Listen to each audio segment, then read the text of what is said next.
Welcome to the online course Essentials of Youth Policy, organised by the partnership between the European Commission and the Council of Europe in the field of youth.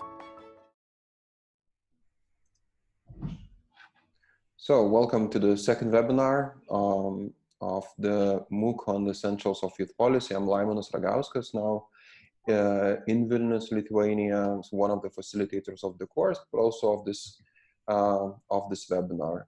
The webinar and the entire MOOC on youth policy is brought to you by the partnership between the European Commission and the Council of Europe in the field of youth. This is the second webinar, and this webinar we're going to focus on youth participation in policy development, including also development of the youth goals and achieving social inclusion in participatory development. This webinar is being recorded, so if by chance you don't have chance to participate, the recording will be available on the partnership Facebook page. And of course, in the MOOC environment, it will be placed in the Model 3. And then in the Model 3, we have a special discussion focusing on the youth participation.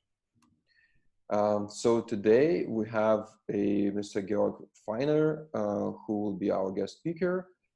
He works at the Salto Participation and Information Resource Center. And I believe Georg can tell us more what is his relation to the topic and what he's doing in Salto, and then actually start his input in today's webinar. All right, thank you, Laimonas. Good afternoon also from my side to everyone. I saw a few comments that some of you are here in Greece, in Athens, and I also just came yesterday to Athens because we are having a meeting. There's some noise behind. All right, but that's better now. Yeah. So just came to Athens, but originally I'm an Austrian working in Estonia for Salto Participation.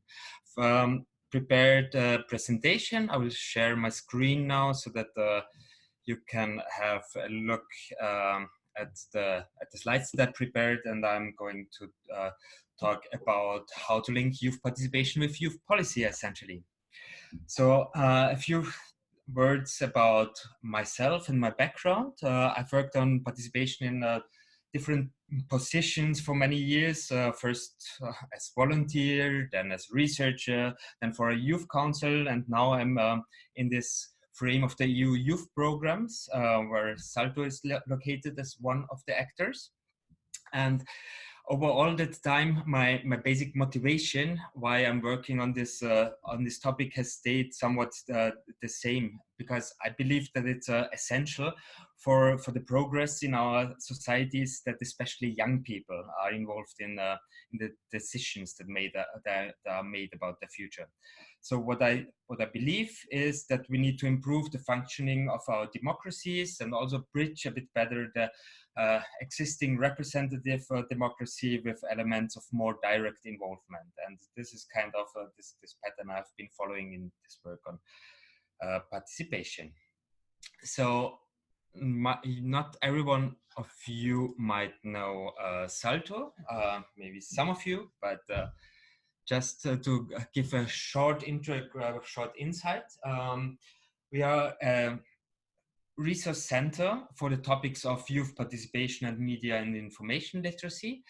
Salto is a structure that supports the European Commission and the national agencies in the work of implementation of EU's youth programs. So there are a few different Salto resource hubs tackling different topics or serving different regions. And we are one of them. Just established 2018, and since then it has been working and operating in Estonia. So our work, as I said, is focused on youth participation and media information literacy. One of the things that we do in the framework of this work is that we have European think tank on youth participation that was also established in 2018. And the reason why I'm now in Athens is because we are having a meeting of that think tank. Yeah, and I will refer to some of the works that has been done by the think tank later in the presentation. One other thing that we are currently working on is the development of a youth participation strategy for the youth programs, because there is a new program generation coming up beginning of 2021, and the youth participation strategy tackles this. I see that on my screen sometimes this Q&A box is popping up. So if there's any questions already, Laimonas, you can always interrupt me and put it forward. Yes, actually one question which I think you can quickly answer. The question is SALTO, as a SALTO Resource Center, I believe, is it a first EU initiative to integrate and boost youth participation? Well, there has been, well, many of the national agencies and also the Commission have been working on youth participation, but the SALTO as a structure is there to combine that efforts a bit more. There has been a SALTO working on participation already for many years before, but since 2018 there was a new development and a new structure for this. Also the combination with media and information literacy makes it really interesting. So in a way, it's not so new, but it is an initiative to support that topic. So coming now to the topic of youth participation, the big question that has been there ever since I've worked in that field is, what is youth participation?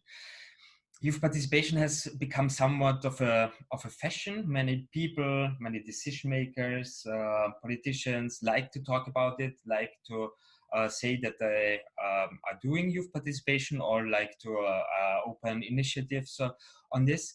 But what I've realized, and what many people have realized when working on this topic, is that if you have 10 people in a room who all talk about youth participation, it's somewhat very likely that you have also 10 different understandings of what it actually is in the same room.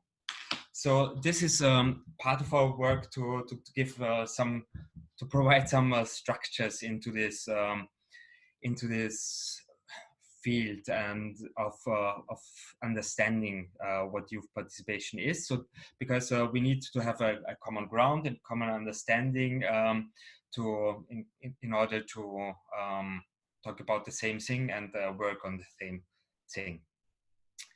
So one approach that I like a lot in that is not just describing what it is, but first looking into why we need youth participation. Why should young people even participate?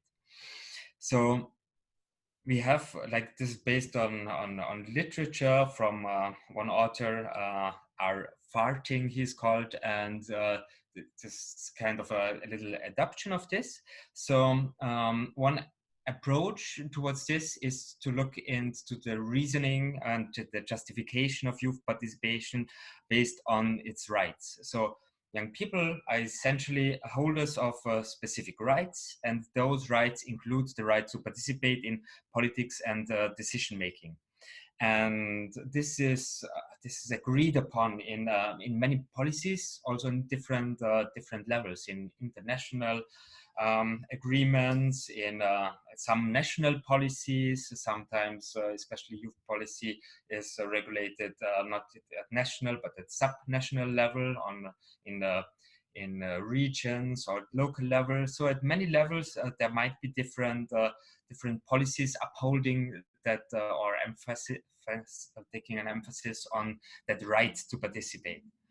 So this alone would be maybe reason enough, but there are other reasons behind as well. One that comes up very frequently is the mechanism of empowerment that is given through youth participation. So it's essentially about giving young people a voice in society, addressing also political marginalization of that age group, youth, in a way, and tackling a change in power relations between older, so to say, decision makers and young people. A third view and perspective on this is it's kind of a, you could argue it's kind of a liberal view on it. It's that participation guarantees the efficiency in policy. So basically, the idea is that when letting young people participate, this can somewhat enlighten policymakers and give them very useful insights of what is really their needs, because young people themselves are best aware of their needs. So the goal is that eventually, or the idea is that eventually better policies and services can be delivered with and through youth participation. Number 4 in that list is that the development aspect. So essentially, this is about learning about the political system, about young people developing skills, and it's here more a tool for the individual. So it's basically the development of the young people, of a young person as a citizen. And last but not least, participation can be seen as an essential means of strengthening democracy. And at this stage, I would be really interested in involving you and your views on reasonings for youth participation. And I hand over to Laimonas to introduce the interactive section. Yes. So now there will be a chance actually to vote. And the question for our poll is, which of the following reasons for youth participation is the most important for you, actually? So launching the poll, and you should be able now to see the options on your screen. And then you can choose. And then after a while, when we see most people voted, we will broadcast the results of the vote. All right. So let's give some time also for people to give their vote. Yeah. We have now 10, 11 people from 30.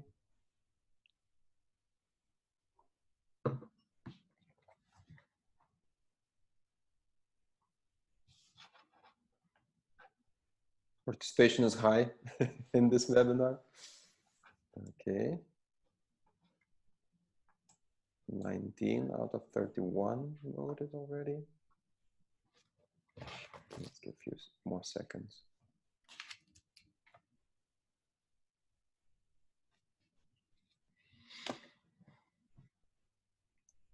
Neris is asking how many people participating. At the moment, we have 31 participants in the webinar. And we have by now 21 vote out of 22 already, out of 31.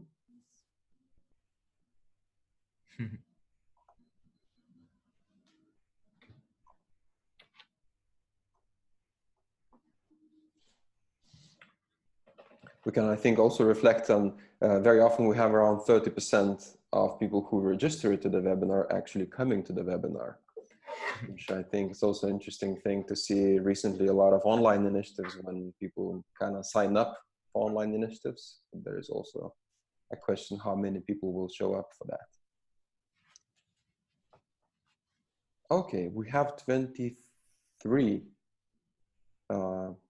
answers from 31 participants, so 74% voted. I believe we can end the poll now and share the results. Oh, yeah. Yeah, that is very interesting.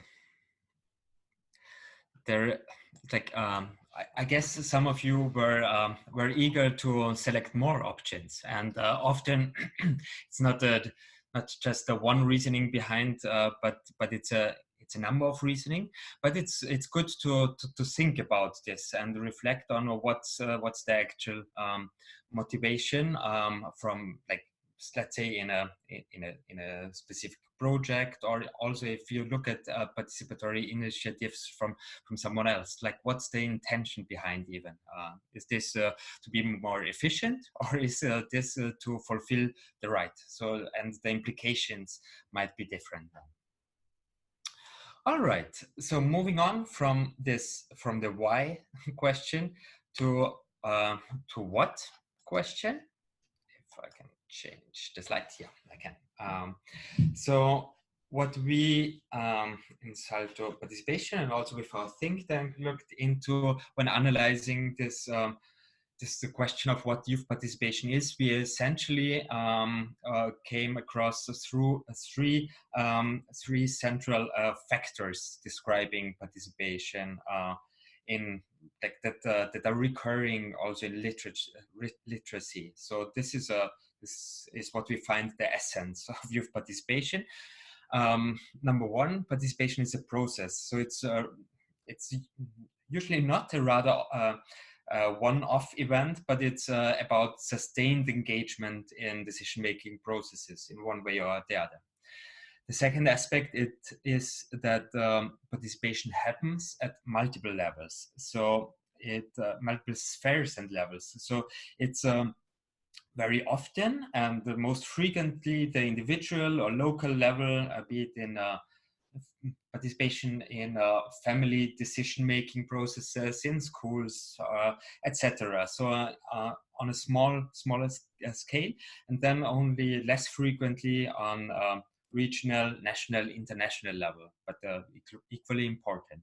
And the third thing is participation is about power, and that's also a very interesting aspect, because once you make this explicit, then some of the decision makers that initially are big fans of participation are not the same fans anymore, potentially, when it comes to that implication that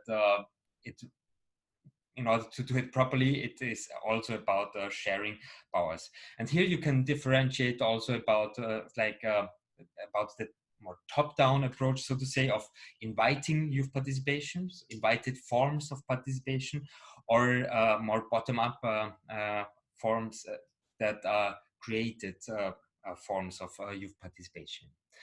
So this is also just to give you one view, one meaningful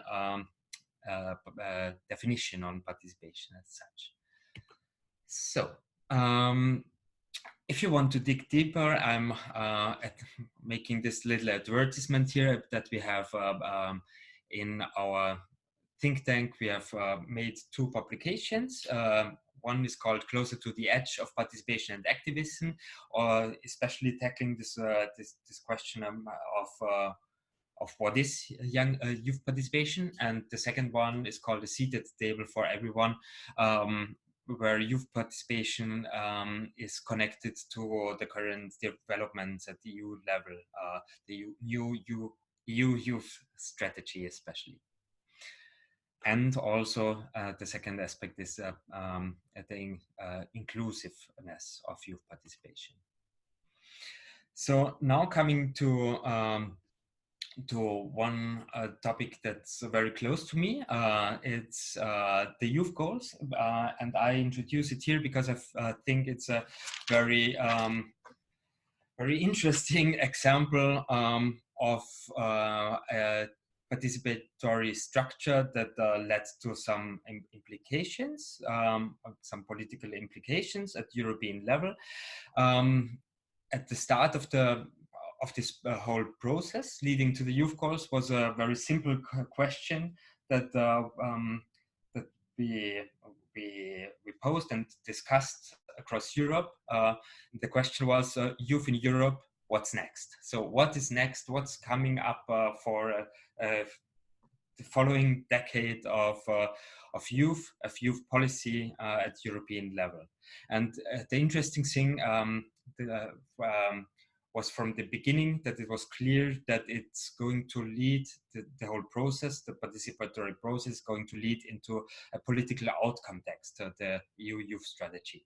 So I'm not sure how familiar you are with the youth goals, if you have ever heard of that,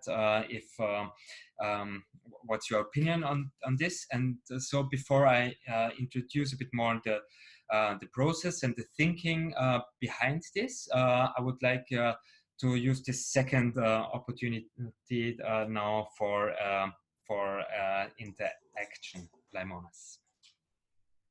Yes, so we launch now the second question about the youth goals.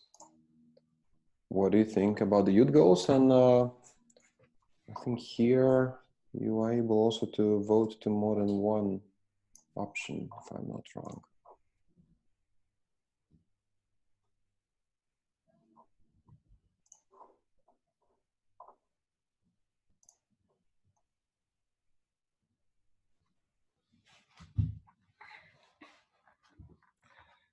Yeah, it was meant to be with more options possible, but it works now with only one option. But never mind, you can pick the one which is most important or most appealing. Mm-hmm. Okay, we have 17, 18 responses so far.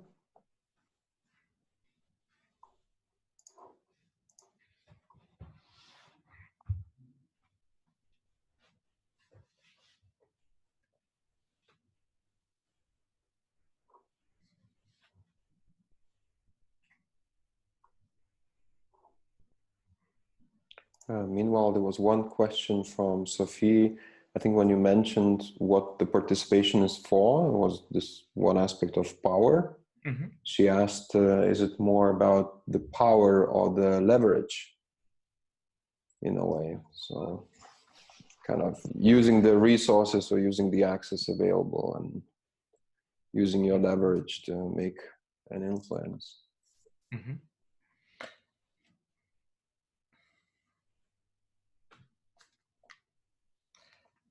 And Nereus posted also, just in case, the link to the youth goals for people if they want to explore more.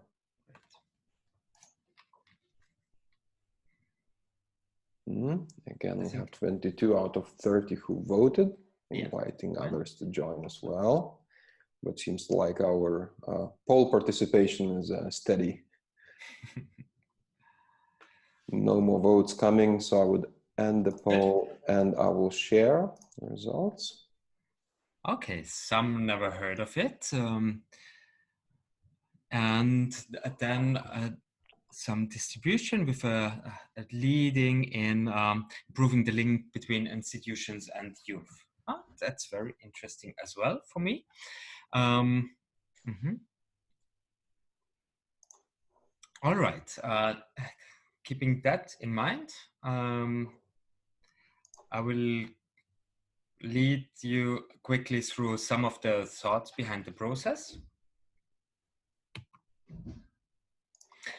So when we were at the beginning of this process, and this is a kind of only 2 years ago, if I remember correctly, it was part of the process of the structured dialogue of the 6th cycle.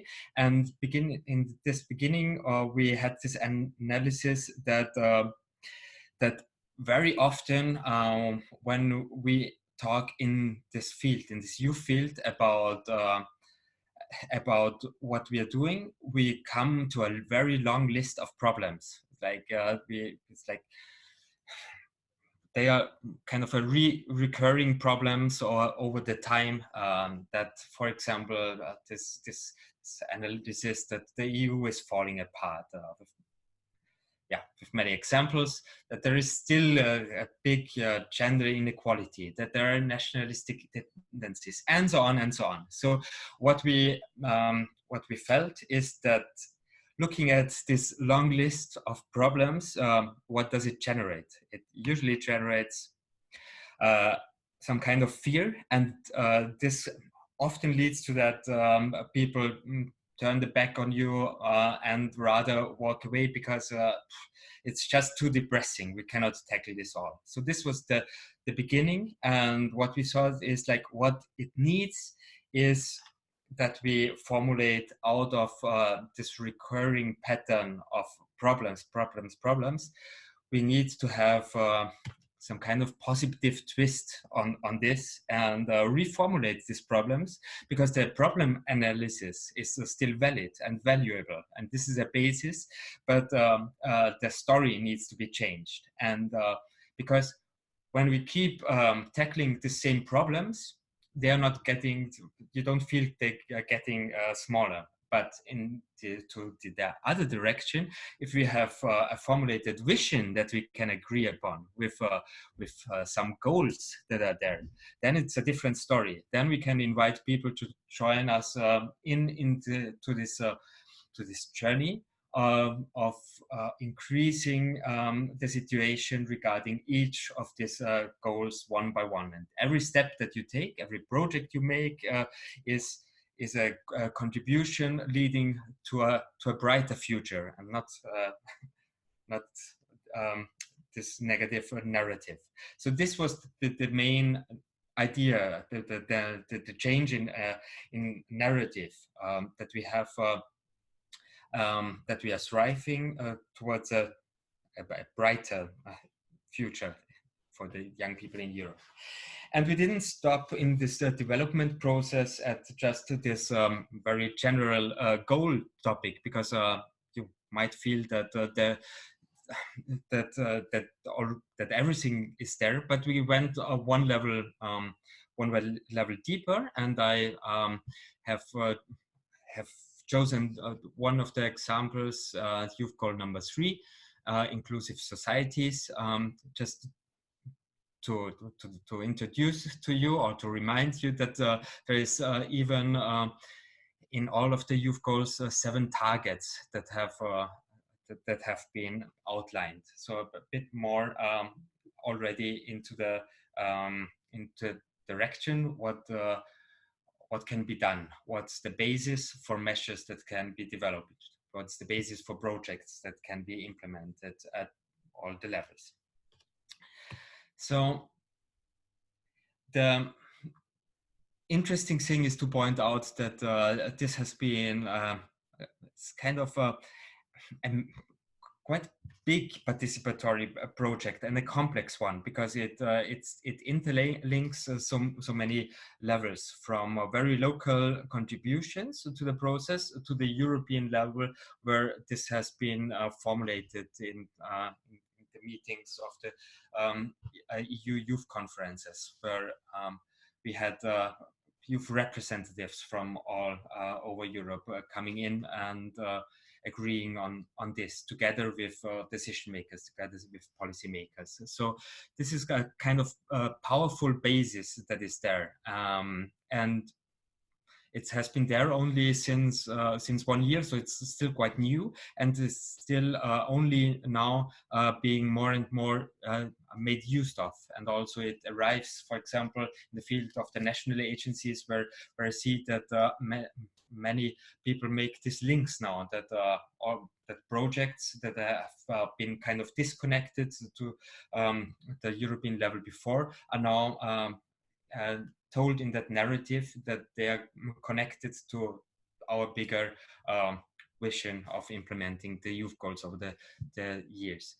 So the interesting aspects that I see, and that might be also worth considering in whatever your initiatives are, whatever you work on, is that aspect of focusing on these common goals rather than competing for resources in the youth field. I have the feeling that the youth field is anyways not striving with loads and loads of resources, and many times it was before this competitive approach, but with this common agreed goals, this is more a basis of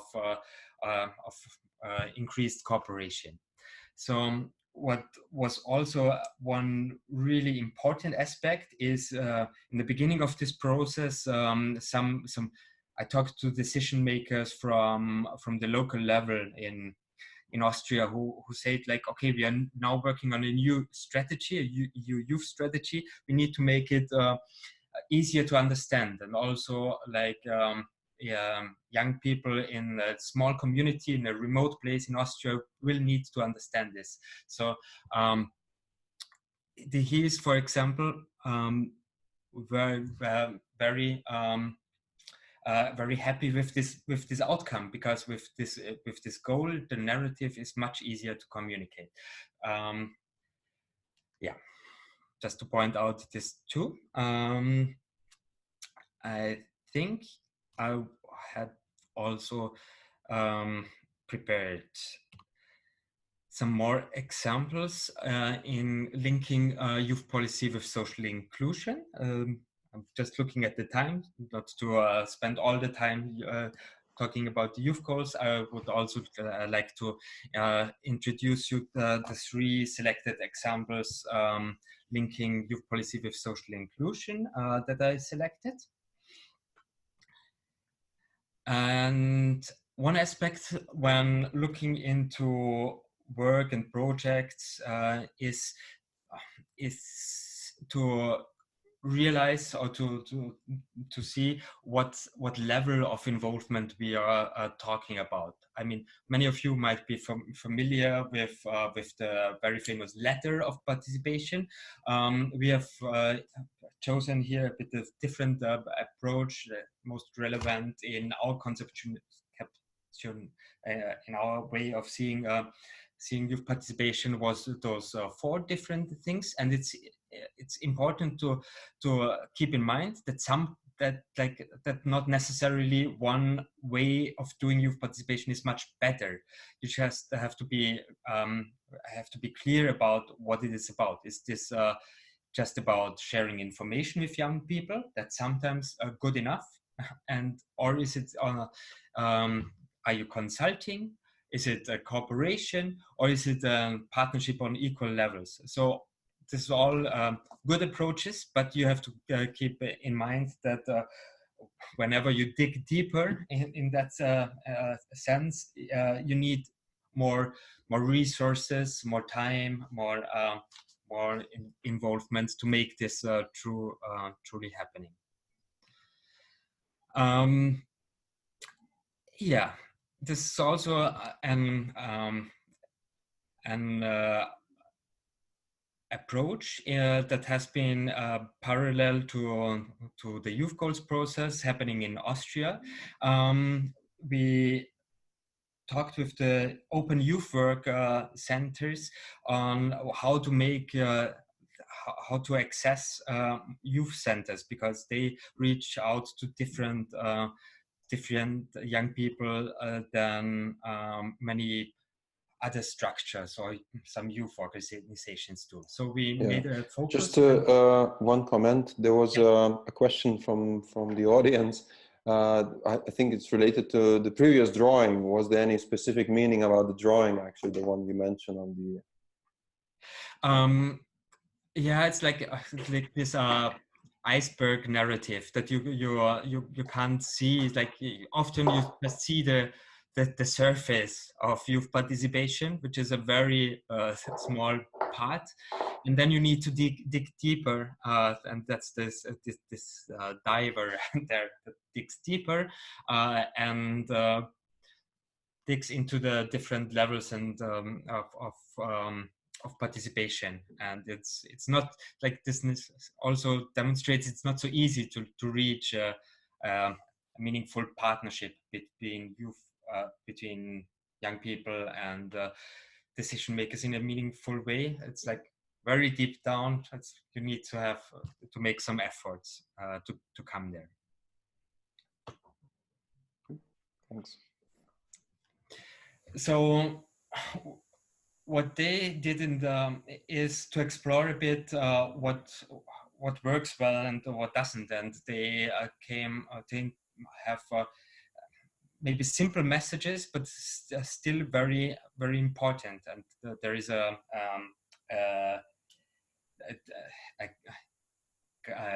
fact sheet on 10 points that you can consider when making youth participation in decision making happen, or a reality in that surrounding of youth centers. And one thing, and this connects with what Christina, I think, posted before the meeting.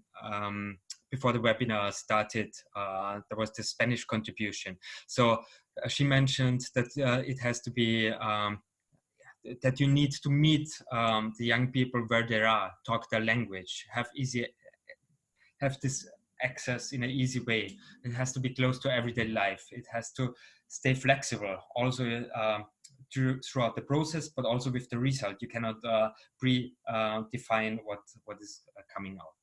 So that's the messages from that example. And then there's another example which I really like. There was a project supported with funds from Erasmus Key Action 3 pool, which was used for the very specific target group of young care leavers, young people turning 18 and who have been in care institutions, but losing from one day to the other because of their 18th birthday all their access to the care. And so they had a very specific interest in changing the law and the situation and the policies made. So there were regional workshops developed to develop policy demands together with them, and many of them had this experience that for first time in that extent they are listened to in that political way, in that depth, listened to with being heard and taken seriously. So this was kind of a really empowering fact. And also what was interesting there is like a kind of a very specific topic, but still they made use of this connection with this whole European framework. There's the European policy, also the youth goal number 3 that I introduced on social inclusion, that they made and they made their point also when talking to the policymakers in Austria, that even the European framework supports the cause in a way and backs the cause. And yeah, the last example is one of decentralizing the access. So not just looking at the national and the European level, but there are many good examples where you have young people as ambassadors working on a more direct way, for example, in schools or in any other form with their peers, to connect or to bring also European dimension into more localized and regionalized structures. So this is now I'm coming to the end of my input, and I like with my final slide I would like also pose the question back to you, because this is also interesting in our work at Salto. Like, which other great examples of youth participation projects do you know about? Like, if you have anything that you can share. I'm also reading the discussion in the MOOC afterwards. So this is a very valuable information for me and for us. So thanks for staying and for listening to the end. This is the end of my presentation, and I'm staying, of course, until the end of the webinar to answer a few more questions from your side. Thank you very much. Thanks a lot, Georg. So actually it's a space for questions, and some questions are appearing. I think Nerius was asking about the slide where you mentioned there was a needs analysis done, which was the basis for the youth goals.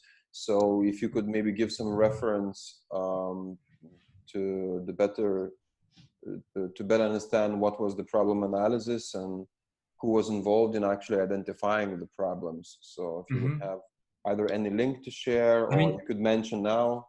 Yeah, I can mention it now that the problem analysis was done through this this structure,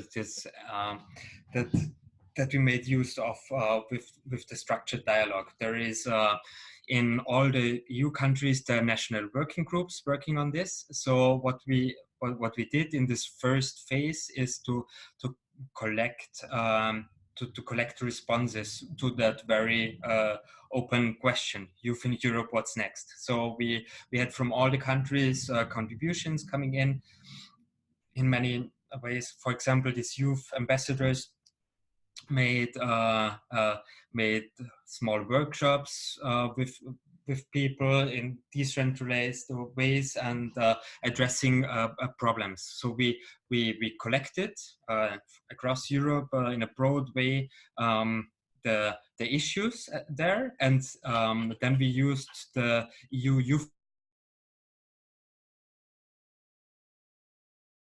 on to a list of topics that we work further on. So we had a list of I don't know, initially some 17 topics that came up as important, and then there was a very big European consultation going on that was again decentralized, organized, like very different in some of the countries, but common questionnaire was there.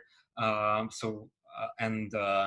from that questionnaire, there were some focus groups done. So it's kind of, this is the benefit of this big EU youth dialogue process, that it's such a structured way of making youth participation happening between the local and European level, and that's something that's unique to the EU field. In no other EU policy field there's such a participatory structure set up.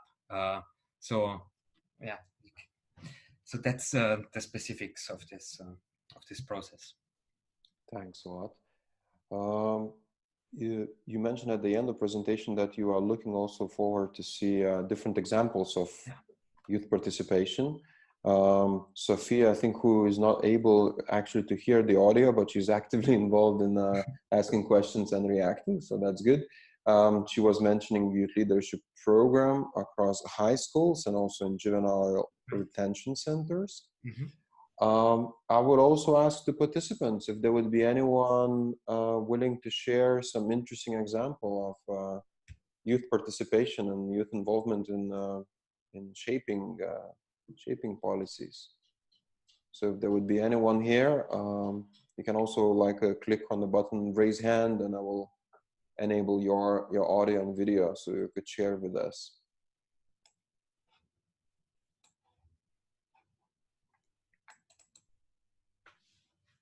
Or you can ask more questions. Georgia is willing to talk. You can do it now, and I think I can add Georgia to the panel. So if you accept, you can also get with the video if you wish. Yes. Okay. We can hear you. Okay, good. Hi, I'm Georgia. I'm from Greece. It's really nice to take part in this webinar. It's something I've never done before. So thank you for being here. I would like to mention actually an effort of a fellow student, university student here in Greece.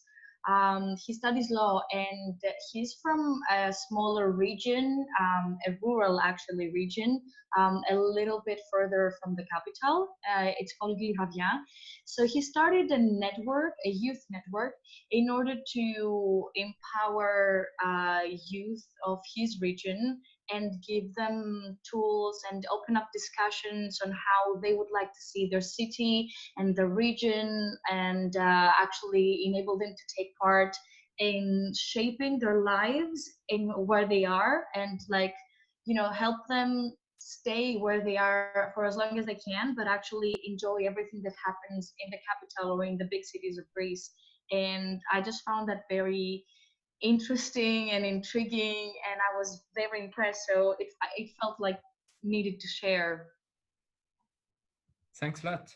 You're Thanks a lot. welcome. That's yeah, that's a really good example there, like of how like what you can actually do with some initiative. And then often the question is like how this meets or matches with the institutional structures. So for example, from from the side of the youth programs from Erasmus, we are always looking into how can we better meet such new initiatives and support them better. So like especially when preparing now the future programs, we want to make sure that that initiatives like this can be better supported. This is one thing.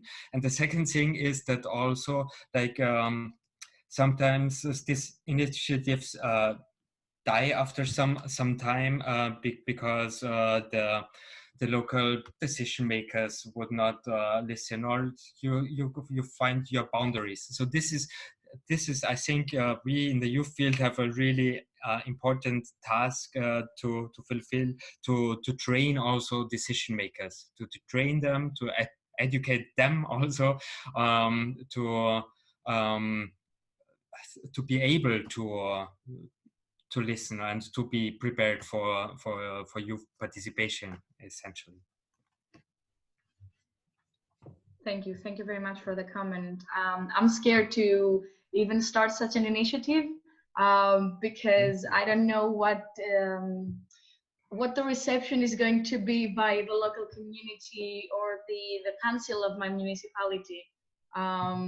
But we'll get there. This is why I'm taking the course. Thank you very much. Thanks.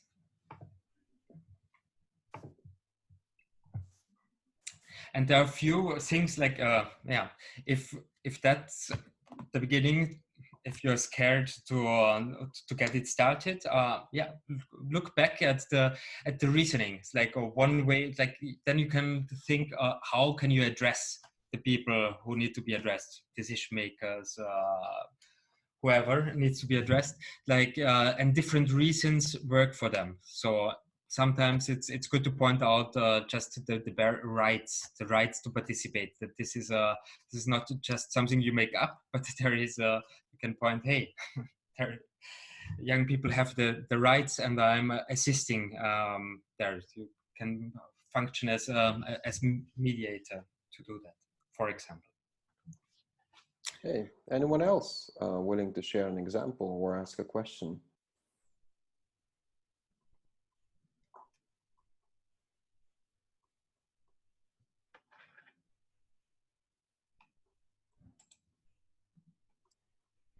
Not at the moment.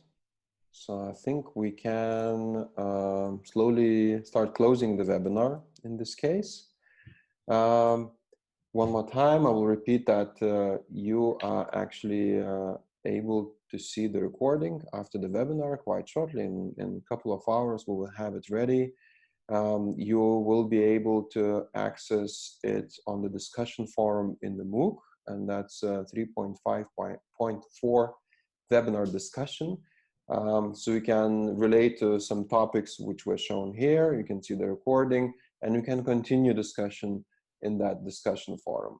Also, we're going to post the recording on the partnership Facebook page, so you can also share with other people who are maybe not attending the course, but you think it's a useful content for people to learn more about youth participation.